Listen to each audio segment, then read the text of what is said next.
Welcome to Girlish Gurus. I'm Joy. I'm Lorraine. And I'm Susan. And we're here to have discussions about topics on many subjects that we hope are informative, uplifting, and fun. We're also discussing how to live your best, healthiest, and happiest lives, especially for women who are in their second act. So, let's get started.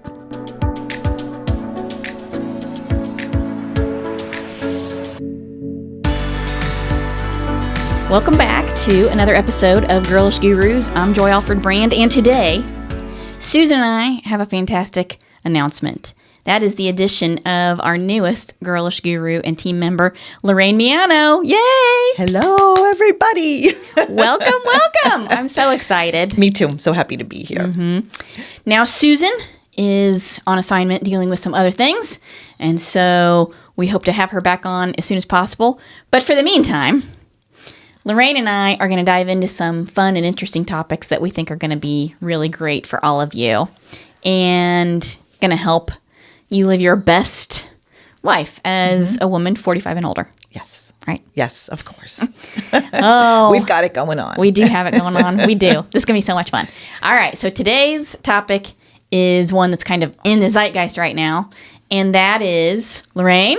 The Blue Zones. Dun, dun, dun. Yes, Dan Buettner and the Blue Zones. Yes, I am a Blue Zone groupie. Oh, yeah. You have been for a long time, actually. Yes. Yes. I had the privilege of speaking with Dan Buettner by telephone for about 45 minutes a few years ago, discussing how we could possibly bring the Blue Zones to our little town here.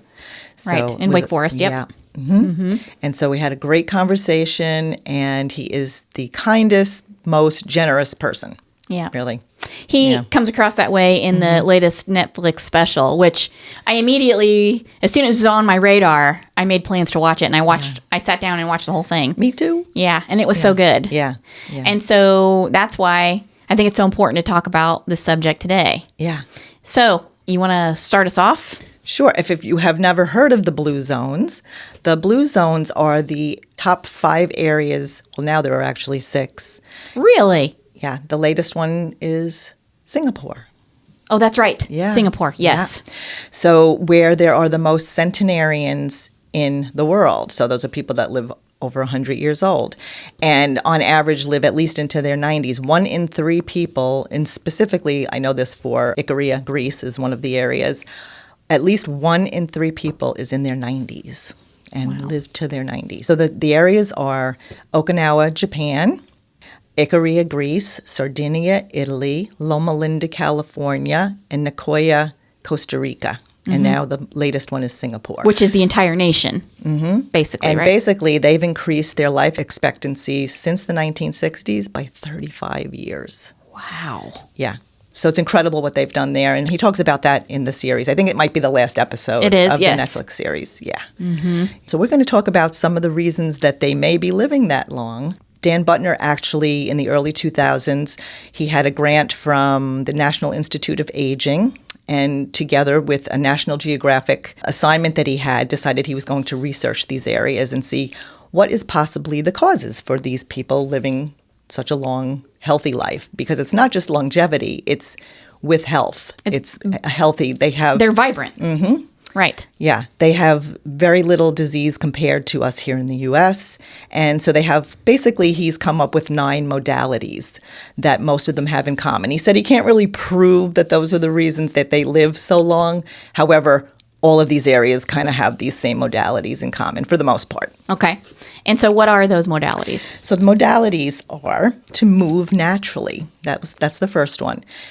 No one in these areas are doing CrossFit or pumping iron or boot camps. Anything, yeah. They are living life daily, moving naturally, gardening, walking up hills, walking everywhere they go, and just throughout the day moving in a natural environment. And actually, before we even go further, I love that he points out that in these areas, and this is his quote, they don't pursue health and longevity as if it were a chore. Their health and longevity stemmed from their surroundings. So it really is less about personal habits and more about how your surroundings affect your health and your environment affects your health. Right. Yeah. And they've grown up that way. Yeah. They live their lives without additional devices to help them in their daily work. So they go out and they garden naturally, and they just do all those things. Yeah. Keep house, whatever, or whatever their jobs are. Like where is it that they're shepherds? Yeah. Well, in Greece, they're goat shepherds. Yes. And so they're going up in the mountains daily. And I used to love hearing stories. My grandfather grew up in the Alps in Trento area in Italy. And he would tell us the stories about bringing the goats and the cows up the mountain to graze and bringing them back down in the winter. Right. And honestly, my grandfather lived till his mid-90s. He did move to the United States and lived here and had some of the bad habits from here. But I think just his upbringing and the fact that they really, well, we'll get into the other modalities, but he actually lived a lot of these modalities, even here. Come to think of it, my grandfather was much the same. He died when he was 92, I believe. And he had a lot of the same environmental... Their surroundings. A lot of the same environmental characteristics. Yeah. And so I can see how we as a country have moved away from that. Yeah. But anyway, I'm glad that Dan Buettner's bringing it back into focus. So, okay, number 1 is move naturally. All right. 2 is to eat wisely and eat mostly plants. The Mediterranean diet is very popular, and so are vegan or vegetarian diets. Beans are often the cornerstone of most of the longevity diets. Which is interesting. Yeah. So even with the Mediterranean diets, most of it is plant-based. However, a lot of the areas, and I would say more so probably Sardinia and Icaria, I think that they do eat some meat and fish, but not as much as other areas. But it's limited amounts, like maybe once or twice a week, and most of it is plant-based. And like we said, beans are a big staple for longevity. And then one of them is, and this is for, I think, most of them, but not Loma Linda. Loma Linda, there are the Seventh-day Adventists, and they abstain from alcohol. But for many of the other areas, drink some wine at 5. So basically to have community and to share a glass of wine with that community at 5. And just, a glass of wine a day, maybe 2. But really, it's more about enjoying it with the company of others. It's not necessarily about drinking the alcohol per se. Right. It's mostly about, we're spending time together. Right. Yeah. Although there is a wine that they say, and I think it might be in Greece or Sardinia, the Cananu wine. I'm not sure. It's Canno. Oh, wait, he was drinking it. Yeah, I think so. On the... in the Netflix special. So supposedly high in antioxidants, and a lot of them do have vineyards and make their own wine. And have done so for... centuries. Yeah. Yeah. Okay. All right. And then this one is my favorite. Okay. This is these are all under the eat wisely kind of thing. Yeah. So the 80% rule. So you only eat until you're 80% full.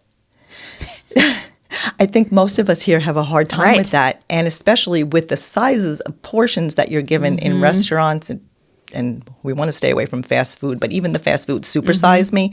I mean, that is absolutely ridiculous and has led to so much obesity, diabetes, and metabolic disorders. Yeah. As a menopausal woman, here's something that I've been kind of struggling with. I participated in a study not too long ago where they did all my stats and measured me, and they wanted to collect information because they're studying menopause, basically. They measured me over the course of like 18 months, right? Twice. And they said I lost a pound of muscle in that 18-month time period. And so they told me I needed to eat a high-protein diet. I started trying to eat the high-protein diet, and it made me feel, first of all, it made me gain weight. And it made me feel like I was eating too much food. Yeah. So now we might not want to necessarily get into a conversation about this episode, but I do think there's some discrepancy there that we might want to deep dive into at some point, because I feel like we're being told here in the United States, you should eat more protein. Maybe you're not eating enough. And now I'm seeing these centenarians, and they're not eating as much. And Dan even talks about that in the book, about how in the U.S. we are eating too much protein, and that we really have to pay attention to, kind of looking at what these people are doing in other areas, because eating beans, not eating so much meat, they're not drinking protein powders. And one of the things he talks about, and this was actually a little shocking to me. When it comes to protein powders and supplements, we spend... What did I say? $150 billion a year on supplements. And studies have actually shown, and this is what really shocked me because I am a supplement taker. Me too. Yeah. Studies show that people that take supplements actually have a shorter lifespan than those that don't. Well, we need to talk about that. Yeah. Because I know there's a lot of people out in our listening demographic. A lot of women are taking supplements. I take supplements twice a day. Yeah. So I want to know about that. We got to deep dive into that. Yeah. I want to know who's doing that study. We got to talk about it. Yeah. So I want to look into that research because that to me was a little bit shocking. Very shocking. It shocks me too. Yeah. Because especially here in the United States, our diets are short on supplements that we really need, like K2. Right. Yeah. Yep. The K2, D3, we're most for a lot of women, we're deficient in those, and that leads to osteoporosis. Yep. So I'm thinking from the standpoint of the longevity of these areas, they're eating all the foods they need to eat to provide that. So maybe the thing is that we really need to be paying attention to our plate more than our pill bottles. Yeah, maybe so. Yeah. Well, we know that's true. Right. It's always better to eat healthier foods. Yeah. Right? Yeah. Okay. Well, we talk about that more in another episode. Yes. Yeah. All right. So we've gone through the first two. And actually, these are falling under, so those are really three. Right. 3 or 4.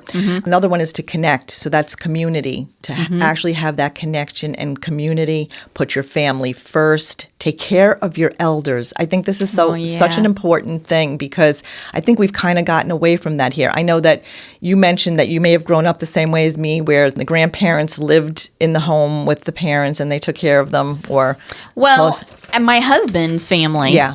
Very much so. That was traditionally how they dealt with aging parents. Yeah. They all lived together until his grandparents moved back to Spain. So his family is 100% Spanish. Yeah. So when his parents came to the United States, initially his grandparents on his mother's side, they were here too, and they all lived in a 3-story apartment building until his grandparents decided they felt more comfortable in Spain, and they moved back to their family property there.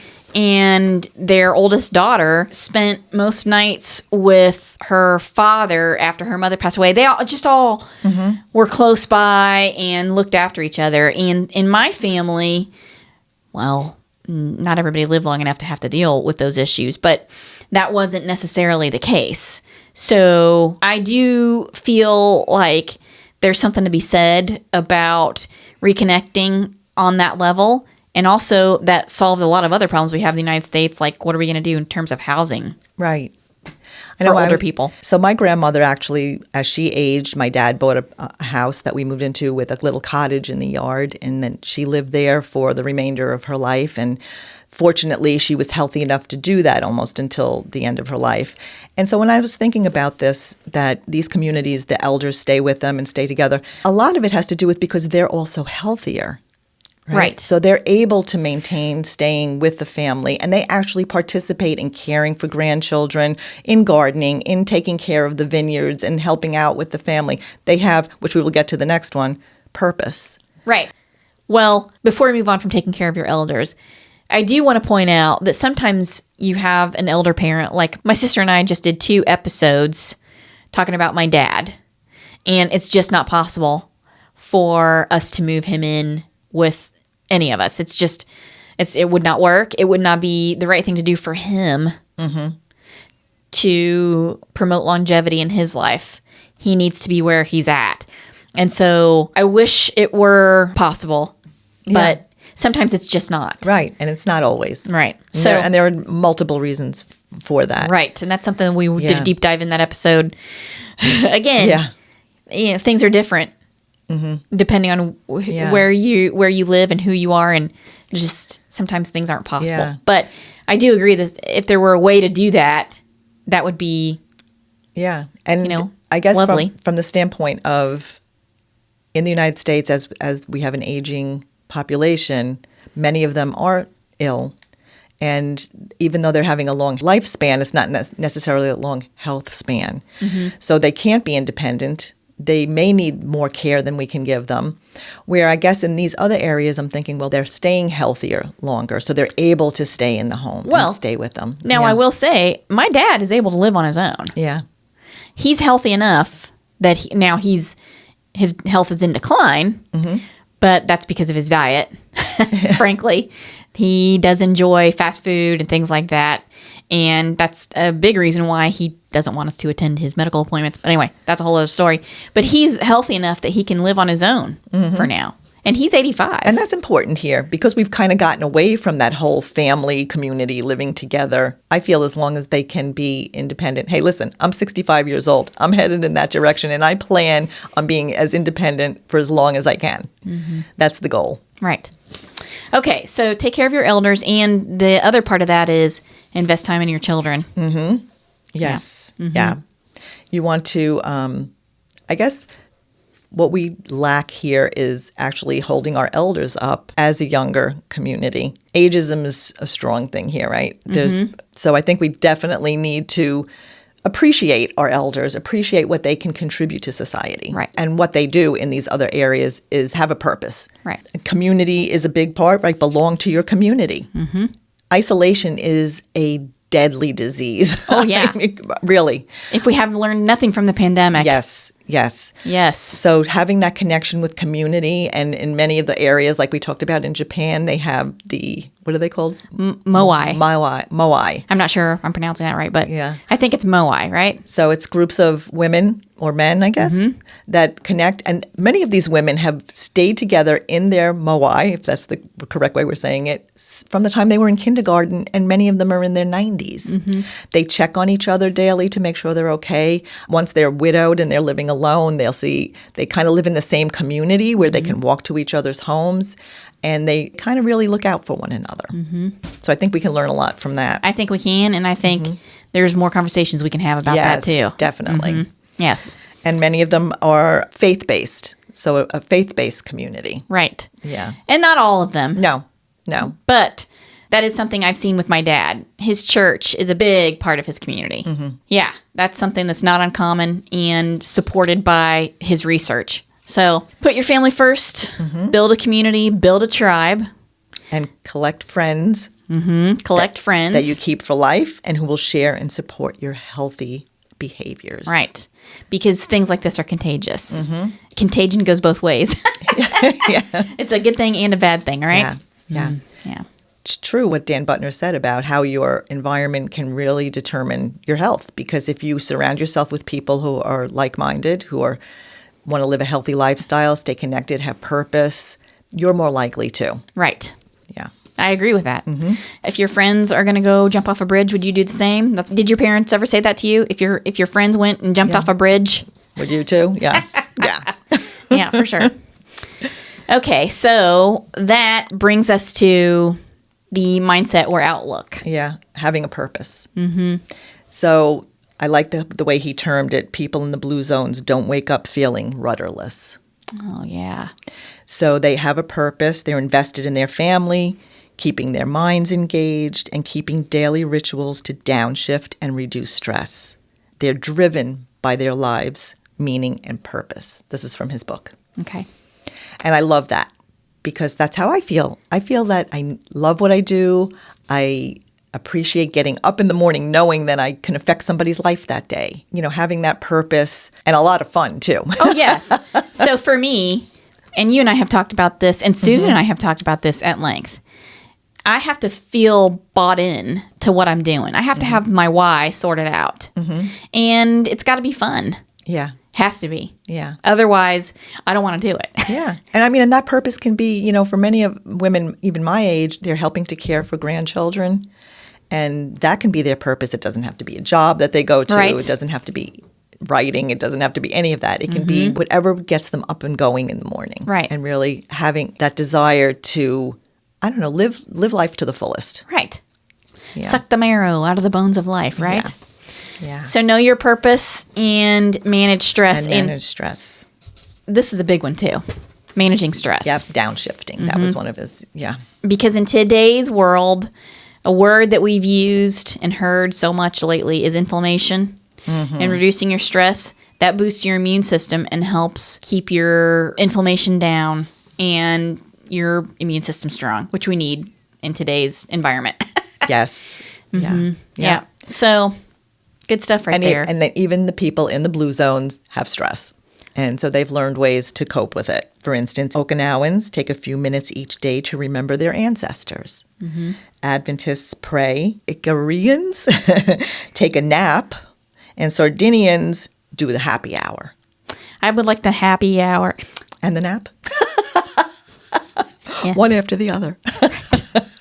Right? Yes. I would like the happy hour and then the nap. Yes. Wow, that's good I stuff. would definitely need the nap after the happy hour. Yeah. Yeah. All good stuff. All ways that we have to manage our stress. We Right. have to find ways to manage our stress and reduce that stress daily. Because it's chronic here. Yes. What is it that you're taught, even as a young child? I was taught that I had to succeed. Right? Yeah. Grades were so important. School was important. You need to go to school. You need to be studying. You need to get the best grades you can so that you can get into a good school, so that you can get a good job, so that you can have a bunch of kids and raise your family and be successful and buy a house and your cars and you just need to keep achieving. Right. And that inherently builds into you that stress environment. Oh, yeah. And for many women, they wear it as a badge of honor. Oh, I don't get any sleep at night. Oh, my calendar is full. I can't do another thing. We have to learn to take care of ourselves. And we've Can't pour talked about from- this so many you times. cannot pour from an empty cup. No. Yeah. No. So don't look at it as a badge of honor. You really need to take time for you and reduce that stress because it'll affect everything in your life. If you want a long, healthy lifespan, really pay attention to your stress levels now. Oh, yes. And wear sunscreen. Yes, of I'm course. just saying. I don't know. He never mentioned anybody in any of the blue zones wearing sunscreen, but Yeah. okay. They probably don't use many chemicals. Likely they do not. Yes. So I did have some takeaways after watching the Netflix special because right now, like I said, this is in the zeitgeist, and you and Susan both. She's talked about this a fair amount too.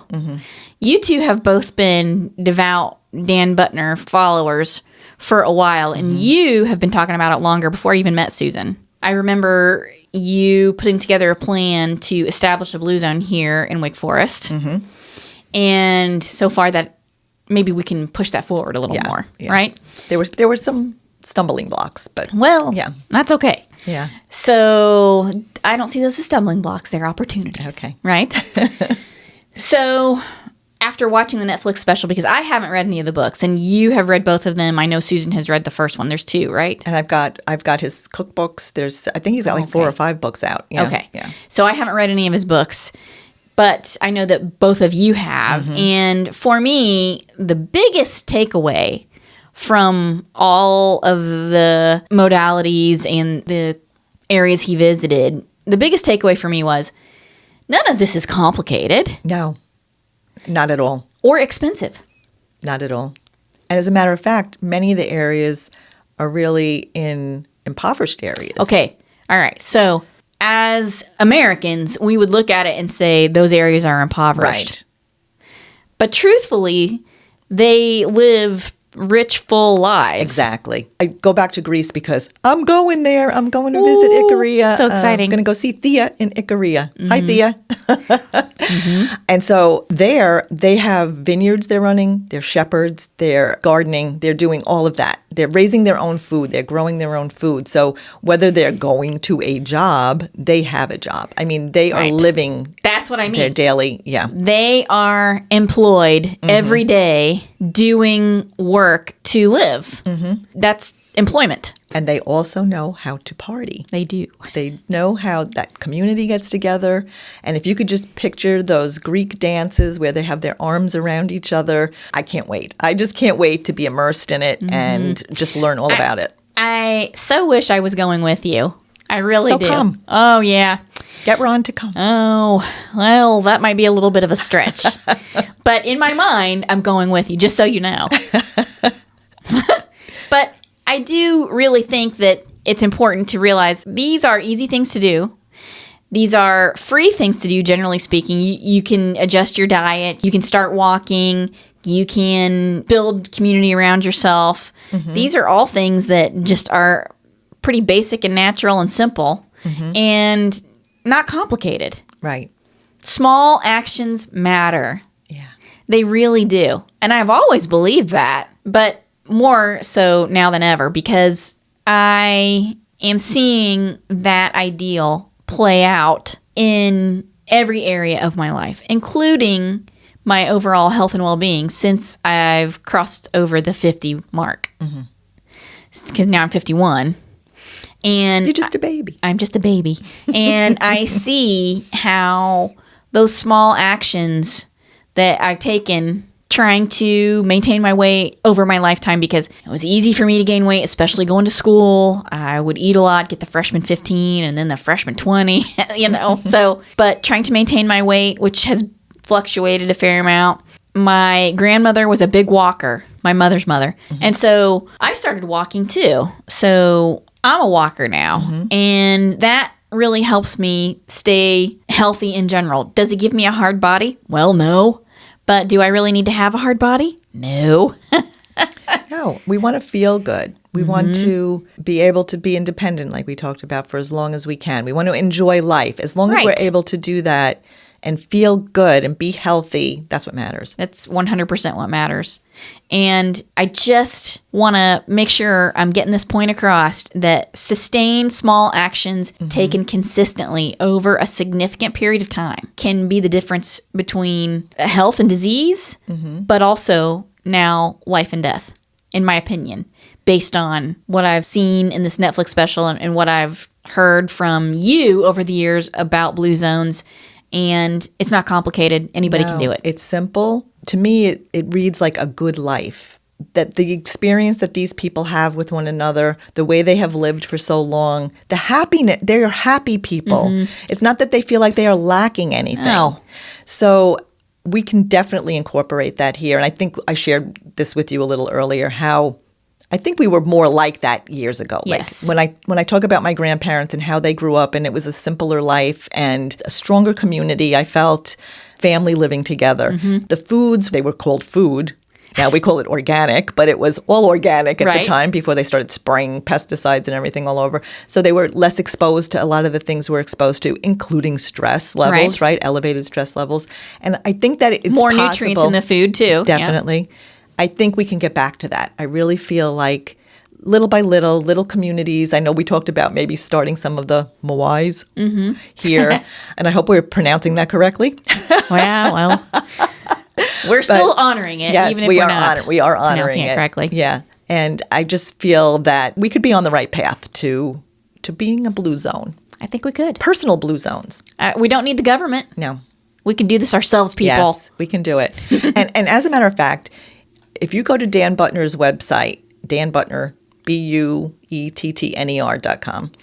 he has a 7-day longevity, I think it's called, 7-day Blue Zone longevity reset that you can purchase. I think it's a simple $11. And it's a program to get you started on your own path to being your own blue zone, I guess. And I highly recommend looking into that. It's not a lot of money, and it'll introduce you to the concepts of the blue zones where you can incorporate it in your own life. Right. So go check that out. Yeah. And we're going to put links in the description to his website, his books, and I think the 7-day reset as well. We should definitely include that. Yeah. And, we would love to hear from you in the comments. If you have questions or suggestions, please let us know. This is something that we're going to continue to discuss in some way, shape, or form. And I'm just excited about this idea of blue zones and how we can all make small changes to feel better, have better well-being, and just live healthier, happier lives. Yes. Again, I just want to repeat what Dan said. Remember, these people didn't pursue health and longevity as if it were a chore. Your health and longevity should stem from your surroundings. I love that. That's so good. I love it. Well, thus concludes our first episode with you on our team, and it has been wonderful. I'm so happy to be here. You and I have been friends for so long, and I just feel like I'm sitting down having a conversation with a loved, dear friend. Yeah, I'm so happy to be here, and I look forward to all the fun we're going to have. Oh, yes. This is going to be super fun. Yes. All right. Thanks for listening, and we'll see you in the next one. Bye. Bye. Thanks for joining us on another episode of Girlish Gurus. We hope you'll join us next time for another fun and interesting topic. And please be sure to check the notes for information and links that were included in this discussion today.